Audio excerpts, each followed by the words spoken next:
This is Unfiltered and Unfazed. Today's episode is for anyone who keeps returning to the very thing that hurt them and wondering why they still feel stuck. For the woman who keeps revisiting old relationships, old wounds, old patterns, old versions of herself, hoping somehow this time it will end differently. For the people who are exhausted from carrying pain they should have put down years ago. Today's truth might sting a little, but it might also set you free. You don't heal in the same place you broke. Now, when I say place, I'm not necessarily talking about a physical location. Sometimes the place is a relationship. Sometimes it's a mindset. Sometimes it's a job. Sometimes it's a friendship. Sometimes it's the version of yourself that keeps accepting less than you deserve. And sometimes the place is simply the story you've been telling yourself for years. Let's get into it. Hi, everybody. Welcome to Unfiltered and Unfazed. I'm Sandra. Get ready because we all need to realize that you can not heal in the same place that you hurt. Let's start getting into it with segment 1. Stop calling it healing when it's really repeating. Okay, we are going to start this one real and raw. Stop calling it healing when it's really repeating. Because familiar pain can feel safer than unfamiliar growth. It's time to talk about it. One of the biggest lies we tell ourselves is that we're healing when we're actually repeating. There's a difference. Healing moves you forward, repeating keeps you stuck. How many times have you gone back to something that hurt you just because it felt familiar? Not because it was healthy, not because it was good for you, because it was familiar. Familiar pain can feel safer than unfamiliar growth. Just think about that for a minute. A toxic relationship, well, it feels predictable. A toxic friendship somehow feels comfortable. Even self-doubt becomes comfortable because you're living with it so long. Sometimes people stay attached to their pain because their pain just becomes part of their identity. Who am I if not the woman who was betrayed? Who am I if not the woman who always gets hurt? And who am I if not the victim of everybody else's choices? Healing requires you to release identities that no longer serve you. And I know that's scary because growth asks you to become someone you've never been before.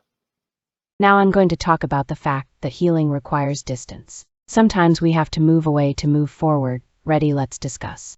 Let's be honest. Most of us don't go back because the situation changed. We go back because we're hoping for a different ending. We're trying to rewrite the story. Maybe this time they'll love me properly. Maybe this time they'll respect me. Maybe this time they'll choose me.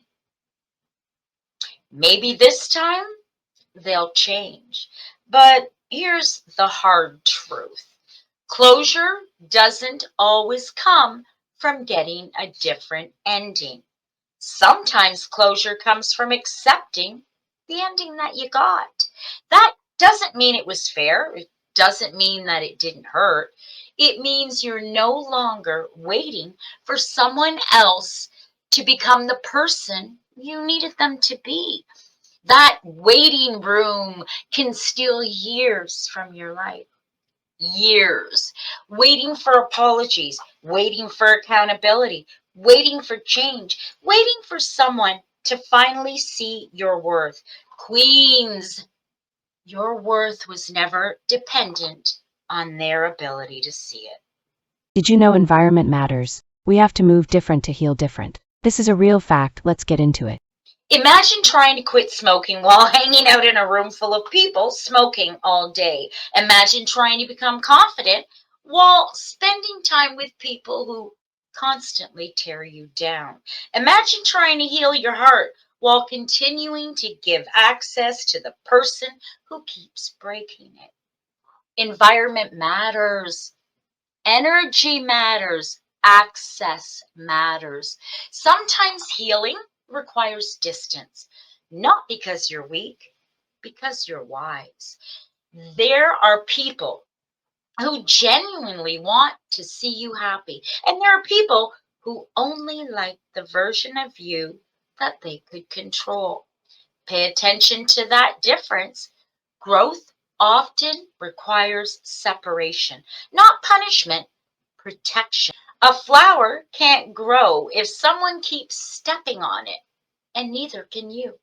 Now, segment 4. It's time for new mindset, new life. Did you know you may have outgrown your old life? Be prepared that growth feels like loneliness before it feels like freedom. Ooh, this is a big one. Sometimes you're not broken. You've simply outgrown your old life. You've outgrown old conversations, old dramas, old habits, old friendships, and old expectations. And that's uncomfortable because growth often feels like loneliness before it becomes freedom. You start realizing certain people no longer fit, certain places no longer inspire you. And certain situations, well, they no longer align with who you are becoming. The old version of you would have tolerated it. The new version, well, she can't. And that's not arrogance. That, my friends, is evolution. You don't need permission to outgrow what no longer serves you. You don't need approval to become someone better. Your job is not to remain small enough to keep everyone comfortable. Your job is to become who you were meant to be. In this segment, I explain why forgiveness is not reconnection. You can forgive and still protect your peace, and here is why. Let's clear something up, shall we? Forgiveness does not require reconnection. You can forgive someone and never allow them access to your life again. You can wish someone well from a distance. You can release bitterness without reopening the door. Some people think healing means pretending nothing happened. Well, it doesn't. Healing means what happened no longer controls you. And that's the difference. A healed scar still tells a story. It just doesn't bleed anymore.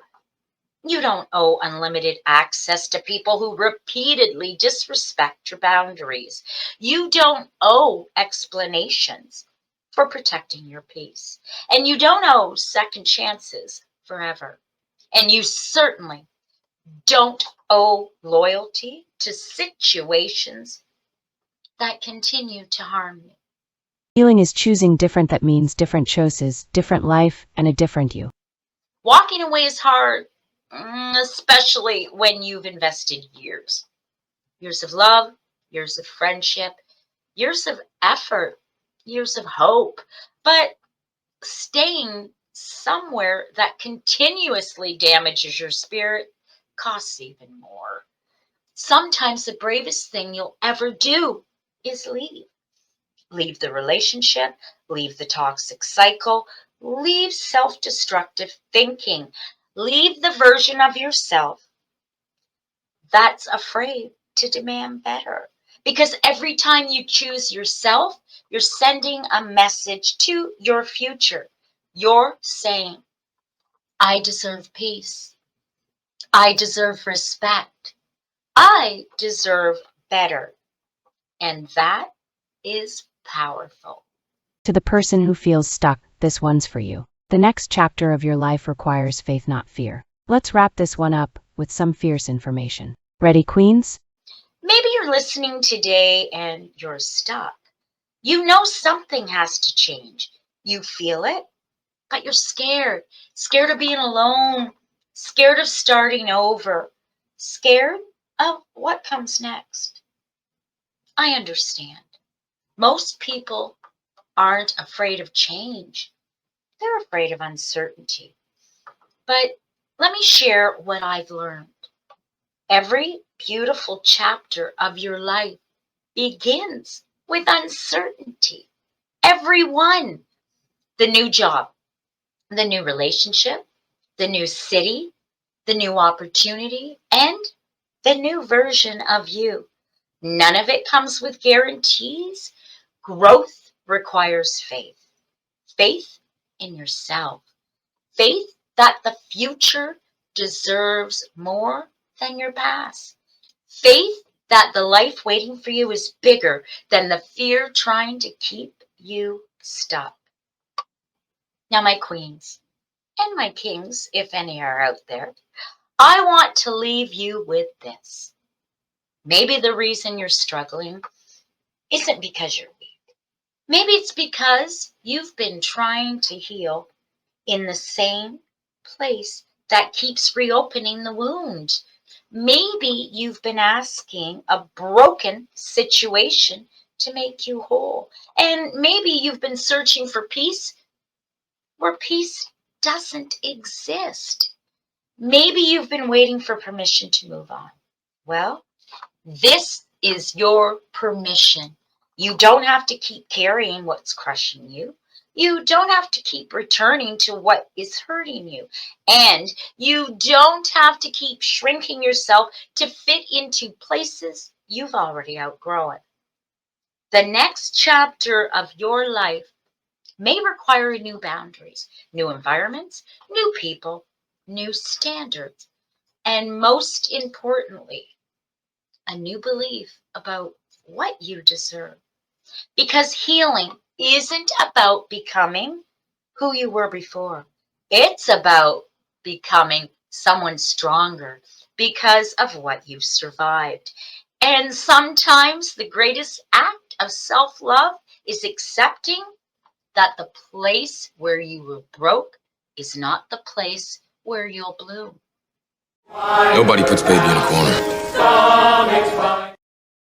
I'm Sandra, and this is Unfiltered and Unfazed. You will never be younger or more beautiful than you are today. So live it the fuck up. Speak your truth and do you, boo. You are always seen and heard here. So please, go be you, the new you. All right, everybody. I can't express how grateful I am that you've given me just a little bit of time and for me to be able to speak to you about today's episode. I'm very grateful, and I hope nothing but the best for your new future. Take care, everybody, and we'll see you next week. Bye for now. Thanks for your time and loyalty, and remember you don't heal in the same place you broke. Choose better, set boundaries, protect your peace, become her, live free and stay unfazed. Because sometimes the most powerful act of self-love is walking away from what broke you and creating space for what will help you grow. It's time to stop surviving and start healing. I choose me, I changed everything. I built a life that feels like freedom, and I'm just getting started. Stay fierce, stay fabulous, and remember to protect your peace and your future because that's the standard.